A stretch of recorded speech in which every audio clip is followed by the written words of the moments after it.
Welcome to Progressive Spiritualist Church on this first Sunday in October. Fall has arrived. We have nice weather, it's not burning hot, and it's not freezing cold, so appreciate it while we've got it. I want to welcome our family, those present, those on Zoom, and those watching live. We appreciate that you are all here. Divine light, in the spirit of unity and peace, we open our hearts and minds and welcome the presence of your divine love and the guidance of spirit, knowing that we are each part of the sacred tapestry of life. Blessed light of love, creation of all that was, all that is, all that will be. Guide us to listen deeply, to share openly, and to support one another on our individual and collective journeys. As we open ourselves to your gentle guidance, may healing and harmony flow among us, and may we be reminded of our connection to all that is divine. May our time together uplift and inspire, and may Spirit lead us ever onward toward truth and compassion. Amen. Amen. We have a very special guest, because you all just love her, because she is fabulous, our Reverend Susan Hill-Mellott. We had the pleasure of seeing the Rocky Horror Show live on stage at Westfield Basile Playhouse, and it was so much fun. Anyway, so I'm going to talk to you today about the history of spiritualism. Now, this is quite a challenge for me because this is usually a class that takes 4 hours, and I'm still not covering everything. So this is going to be a bare bones introduction to this wonderful religion that's probably had a history you don't know about. First, I want to encourage you, as with everything, if you want to know about something, go find the information. Don't wait for someone to tell you. If you would go to the website at Lilydale, you will find their bookstore. And there are tons of these little pamphlets that were written long ago, all about spiritualism. Spiritualism pioneers, the ABCs of spiritualism, the fundamentals of spiritualism, the questionnaire by Peggy Barnes. Now, if you get these, I want you to understand the time that they were written. And the attitudes have changed a bit since they were written. So don't be offended by the language. Just understand it's a product of its time. And it fundamentally explains what we believe and why we believe it. Okay? All right, you ready? Yes. Let's see how quick I can do this. All right. In 1848, Spirit told Andrew Jackson Davis, "Brother, the good work has begun," and all hell broke loose. The modern spiritualist movement was born, and we've all been arguing ever since. So, spirit communication is not new. We find examples of it in the Bible. We find the burning bush and Ezekiel and the wheel and the writing on the wall and Jesus having a seance with Elijah and Moses. So spiritual communication with spirit is not a new thing. Even before Andrew Jackson Davis got that message, there was a group, there was a Shaker church who came to the United States from England, well, over here, around 1776. And in 1837, there are about 60 Shaker groups, probably all up in New England.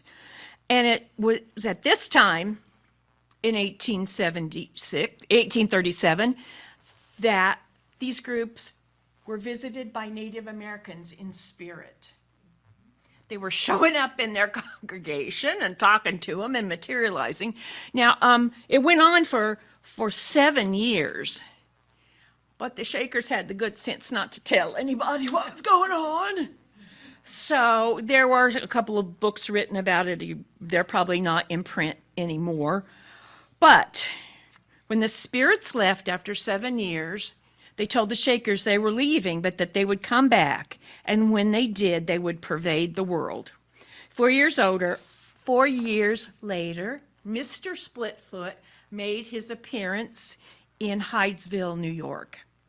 But before we start with March 31st, 1848, we have to go back and study Emanuel Swedenborg and then examine his influence on Andrew Jackson Davis, who's considered the father of modern spiritualism. Modern spiritualism. Where's his picture? What's the magic staff?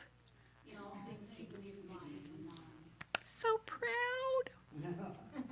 I'm so proud of you. So let's talk about Swedenborg. He was born in 1688 in Stockholm, Sweden. His father was a Lutheran bishop, and he spent the first 2/3 of his life in scientific studies, mining, engineering, military engineering, zoologist, all those kind of sciencey things. When he's about 55, so it's never too late, right? Never too late. He started having these dreams and these experiences where the world of spirits, heaven and hell, would open up to him. And so from this time on, he began to talk to angels on a very regular basis. He wrote several books. The one most important to us is called Heaven and Its Wonders and Hell. He has a whole bunch of books that he wrote. And so as he's talking to these angels and to spirit, he kind of gathers together this philosophy of the spirit world. So he rejected the Protestant notions of judgment and damnation. He equated sin with error, just as Paul does in the New Testament. His visions convinced him that heaven and hell are not future states, but permanent realities that we can enter as we choose. We make our own happiness as we obey and disobey nature's physical and spiritual laws. So he died on March 29th, 1772. So this is the things from Swedenborg's writings that spiritualists incorporated. Interaction between the material and spiritual worlds, the inner core of divinity within each person, spirit-centered cosmic order, spirit communication. Death was assisted by celestial beings. We do not change at death, no eternal punishment, and we are judged according to how we live our lives. Makes sense, huh? Sounds familiar. Two other movements grew out of Swedenborg's writings. That was Transcendentalism and the Church of the New Jerusalem, which is called Swedenborgianism, which still exists. There are a few of those that still exist. Transcendentalists, you remember the transcendental poets, Ralph Waldo Emerson and those guys. Transcendentalists like the idea of a spirit realm, and especially the concept of the oversoul. Jung called it the collective unconscious. But this collection of our energy and thoughts that is always available. But they pretty much thought spirit communication was nonsense. Ralph Waldo Emerson was especially harsh on spiritualists and spirit communication. So now we're going to fast forward almost 200 years to Orange County, New York, where Andrew Jackson Davis was born. His family was really poor, and his father was a leather worker who was drunk most of the time. His mother was uneducated, which was not unusual at the time, right? You got to put your mind back to these times. It's not unusual it's more usual for people not to be able to read and write. But she started having visions. And Andrew Jackson Davis describes himself as nervous, sickly, untalented, and insecure. All the characteristics you need to found a religion.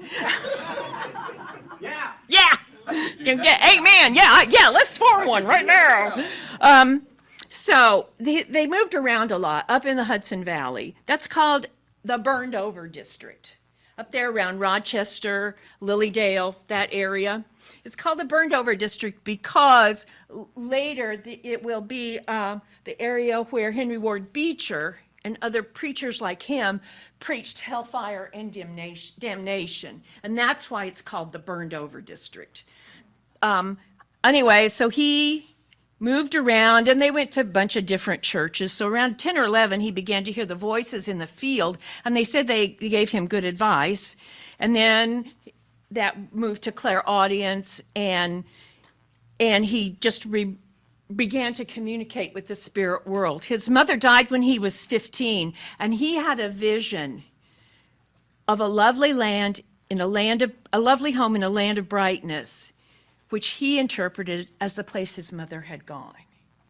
Andrew Jackson Davis called the other side Summerland, not heaven, Summerland.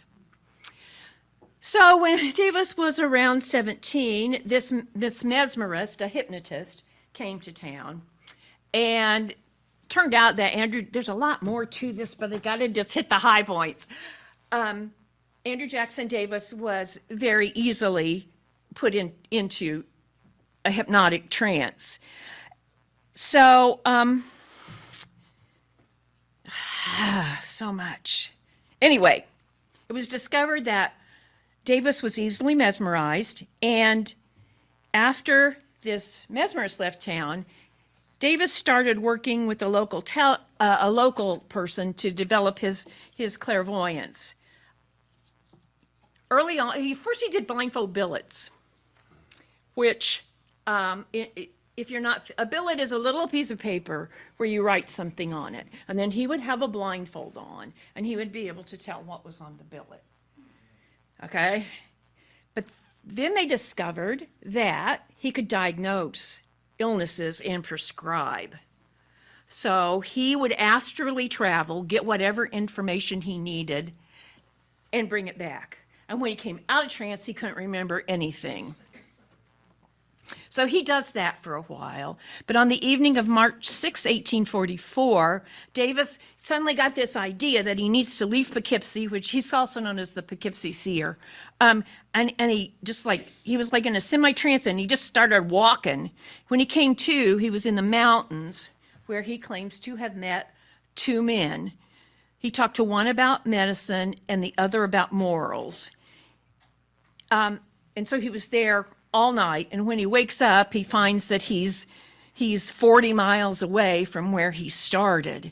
And he later identified the two men that he talked to as Galen, the Greek mathematician, and Emanuel Swedenborg.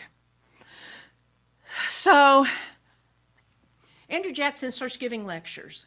Andrew Jackson is about the philosophy of spiritualism.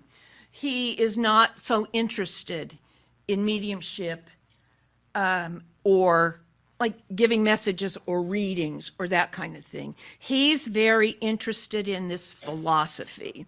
So he wrote several books about this, and there was some other interesting things that he did involving his wives, but we're going to skip over that because we don't have time.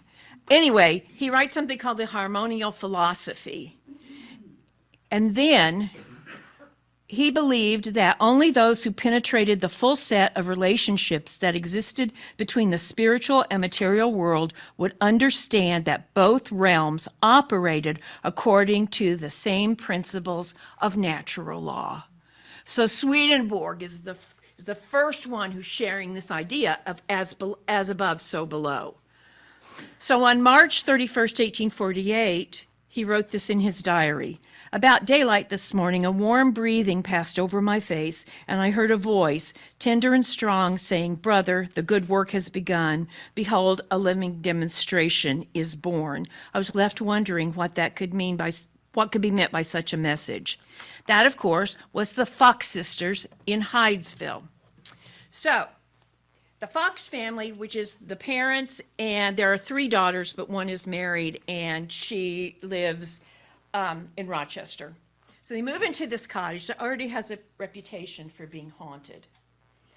And they're just bombarded by knockings on the wall all the time. It's making them crazy, just nutso. And one night, little Katie. Katie and Maggie were the two at home, and they were like early teenagers, right? Katie says, "Mr. Splitfoot, do as I do." And she snapped her fingers 3 times and got an answering rap. And then they started communicating through raps, through the alphabet, and had this spirit answer all these questions.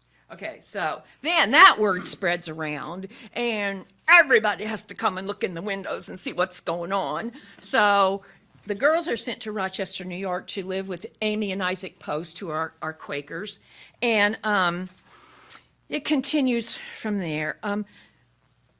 The Fox sisters is a sad story because they were naive, inexperienced people. And they were taken advantage of terribly for their mediumship. Leah was a little, Leah didn't suffer, because Leah always married up, you know? Leah was married several times, and she just always married up. But Kate and Maggie, I mean, they just go through their whole lives until their form of spirit communication falls out of favor. And that leads them into poverty and alcoholism. And at one point, they say that everything they did was a fake. And we have to go back to the very first thing that they did in Corinthian Hall, the first public demonstration of mediumship. In June of about 1848, this plan got rolling. So they hire Corinthian Hall in Rochester for 3 days. 3 nights of demonstration. The first night, the line is around the block to buy tickets. And then people start scalping them, right? So this is an audience of people who are waiting for them to fail. There is not one person in the place that believes in this. So here are these 2 young women, fresh off the farm, and their brand of mediumship involved those knockings. So they hear the knockings all over. Well, the next night, because most of the crowd thinks that they're making those noises themselves, they tie their wrists and their ankles to a chair so that they can't move. And then the knockings are still heard. The third night, before they go on, they are strip searched. Now imagine a little girl in 1848 being strip searched by some Quaker women, but still. Then, I don't know, they tied them up again and put gags in their mouth and all kinds of stuff, and still you heard the knockings. So by the third day, the crowd was a little more convinced, but not a whole lot more. So then, like I said, they get involved with some unscrupulous people, and they're doing seances, and they're doing spirit communication until they fall out of favor. They don't have any money, and so they say that it was all fake because a reporter offered to pay them to say that. And there's a whole lot more stuff that goes on in their lives. But the important thing to remember about the Fox sisters is even though we see that communication with Mr. Splitfoot as the beginning of modern spiritualism, they never considered themselves spiritualists. They never went to any conventions. They didn't go to a spiritualist church, nothing. They thought spiritualism was the bane of their existence. They were sure that that's what caused all their downfall. So we move forward, and the first demonstrations of spirit communication are in trance speaking. This that we do on this platform, they didn't do anything like this. In fact, spiritualists were against having churches because they didn't like authority. And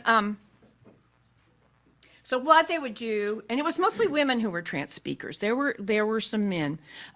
There would be a committee who would come up with a subject that the trance medium needed to talk about. And usually it was math or science or something like that, because they figured women didn't know anything about that.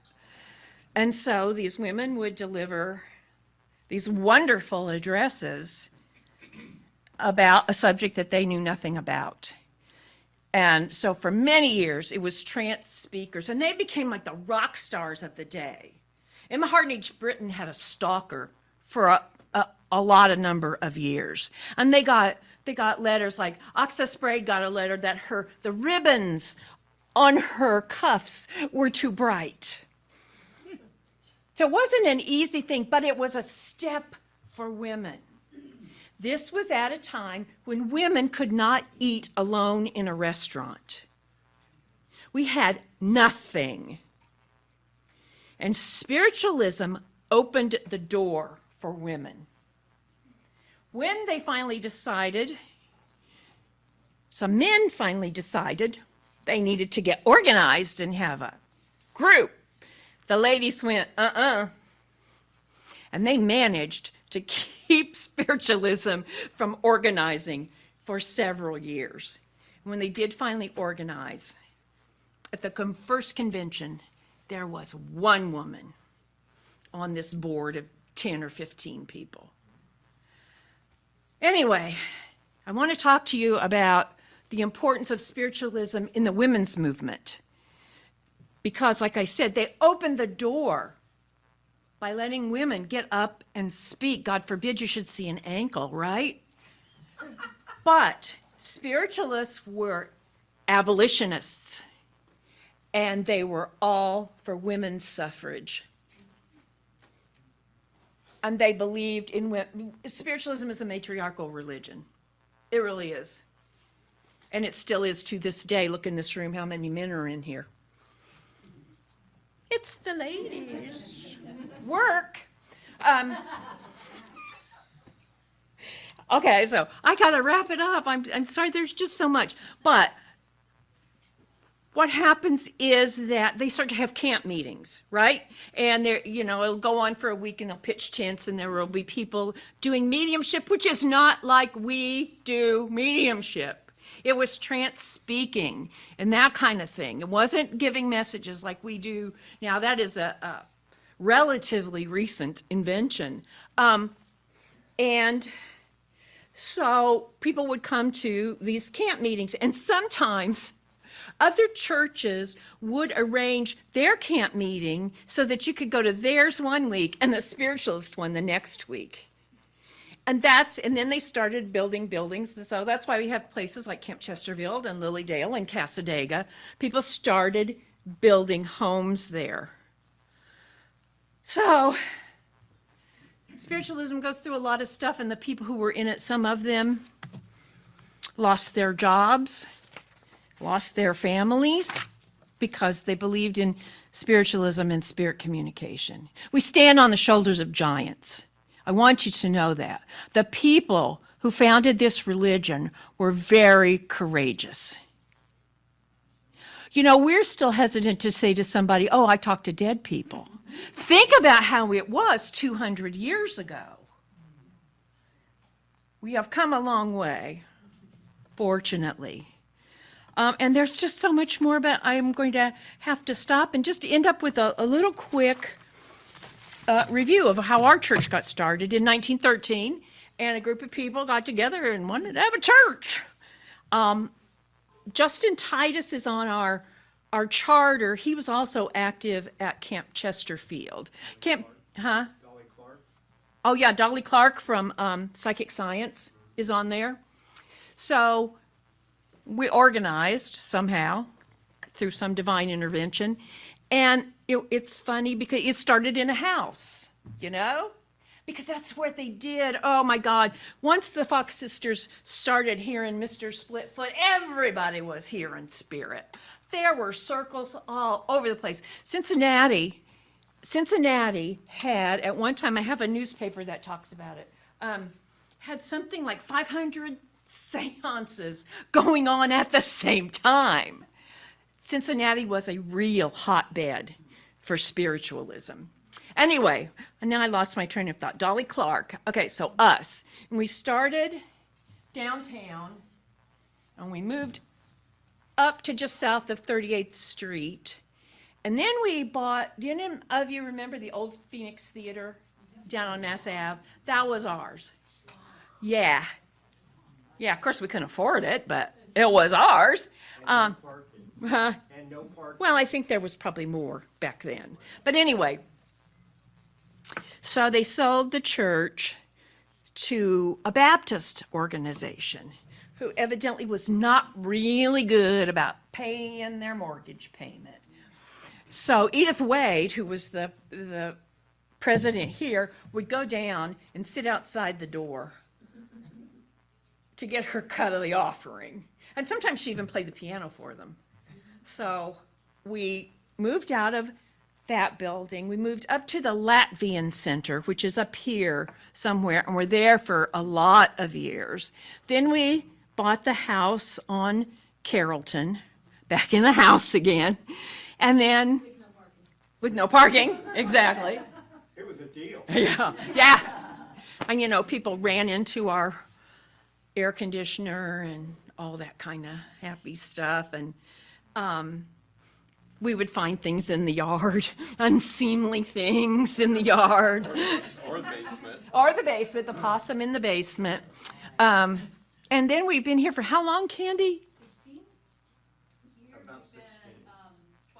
12 years. So we've been here 12 years, and someday we'll talk about what we did here. But I wanted to point out a couple of things to you there in the sanctuary. That picture of painting of Jesus back there is done by Halford Walters, who was a spirit artist. And when his daughter, well, after he passed, and maybe after Phyllis passed, I guess, Lucille Zimmerman snagged that for us because I told her I wanted it. Yeah. Those pictures up there in that transom, the transom is from a building at Camp Chesterfield that was the home of, what's her name, Kate? Colby, Amelia Luther Colby, who was a staunch spiritualist, or a staunch suffragette, and had suffragette meetings in her home. At camp.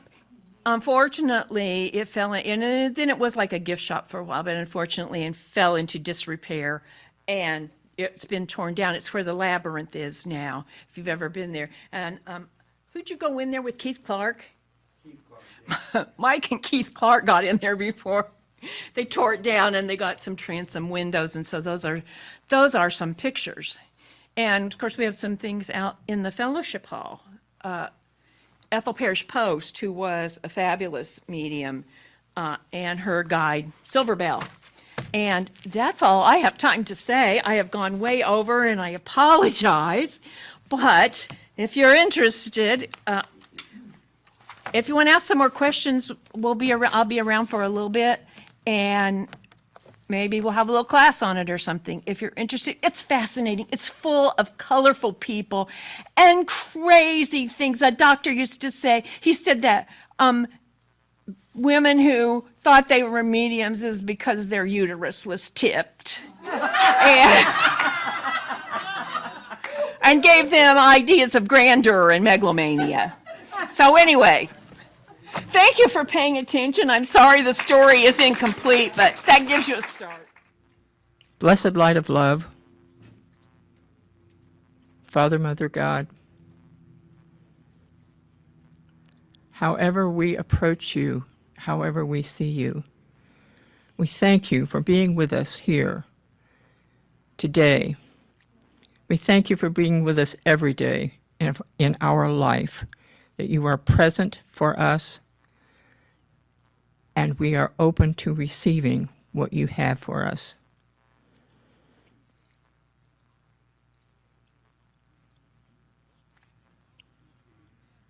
May you all go forward today, and in the week to come, Call upon your strength through your Spirit. Call upon those who can help you, whether it be physical, people you know, or whether it be your guides, your spirit leaders. Help is always available. And with that, we say thank you. Amen.